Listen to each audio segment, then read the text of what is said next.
Decades after the Good Friday Agreement, Northern Ireland is technically at peace. But why are some streets still divided by walls? And why does fear still echo through its neighborhoods? In this video, we'll break down the lasting human, political, and emotional costs of the Troubles, and what the next generation thinks about a peace they never really felt. Also, later on, we will meet somebody born after the Troubles who still lives with its consequences every day. Is the next generation truly free, or just quietly inheriting the trauma? Let's go back to the beginning of the Troubles. Now, let's imagine that you grew up in a town where daily life was marked by curfews, fear, and constant division. Let's dive on what really happened. It started from the late 60s to 1998 over the status of Northern Ireland, but later spread like wildfire to the rest of the United Kingdom and mainland Europe. It was between the Irish Republicans versus the Ulster Loyalists. State security groups were also involved in the conflict. More than 3,500 people being killed in the conflict, whom 52% were civilians, 32% were members of the British security forces, and 16% were members of the paramilitary groups. The Republic paramilitaries were also responsible for 60% of total deaths, followed by Loyalist paramilitaries at 30% and security forces at 10%. Loyalists were responsible for 48% of all civilian deaths, however followed by Republicans at 39% and security forces at 10%.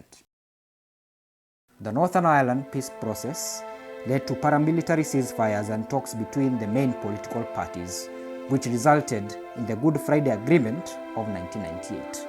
Now, this agreement restored self-governance to Northern Ireland on the basis of power sharing, and it included the acceptance of the principle of consent, commitment to civil and political rights, parity of esteem, police reform and paramilitary disarmament, and the early release of paramilitary prisoners.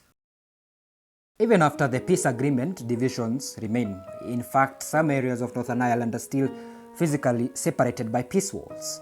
I want to show you one of them and how it symbolizes the divide that still exists today. Peace lines or peace walls are a series of separation barriers in Northern Ireland that separates the Republicans or nationalist Catholic neighborhoods from predominantly British loyalists or Unionist Protestant neighborhoods. So they have been built in most urban areas like the capital, Belfast. Their purpose is to minimize their intercommunal conflict between the Catholics and Protestants.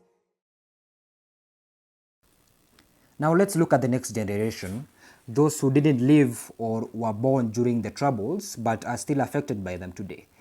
I met Luke, not his real name, and his perspective on the past will make you rethink what peace really means for him and his future. Here is what he was responding. I was born years after the Troubles ended. People say I'm lucky for that. They say I don't have to carry the trauma my parents or grandparents did. But the truth is, I carry it in silence. My name is Luke, not actually my name, but that's what we'll go with.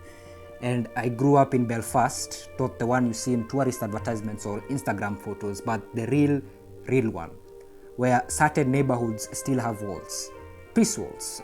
I used to think that it was normal seeing gates locked at night and murals of masked men with rifles staring down at you. At my home, my dad barely talks about it. He just says that things were different back then, and he immediately changes the subject. I once asked him what he did during the Troubles, and he looked straight through me. My mom tries to shelter us. She tells us that we are the lucky ones. No soldiers on the streets, no bombs in city centers, but she can tell, and I can tell, that she's scared of what might come back.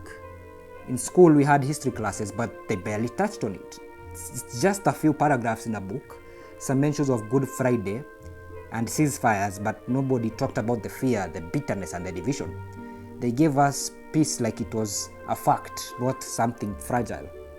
And outside school, you'll feel the division, the flags on lampposts, the way people whisper certain surnames, the way some friends won't cross into each other's areas, not because they are not allowed, but because they shouldn't.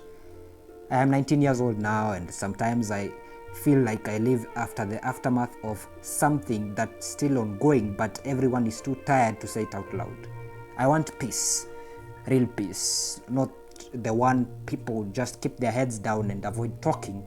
I want one where I can ask questions without silence, and where I can go anywhere without watching what colors I wear or how I speak.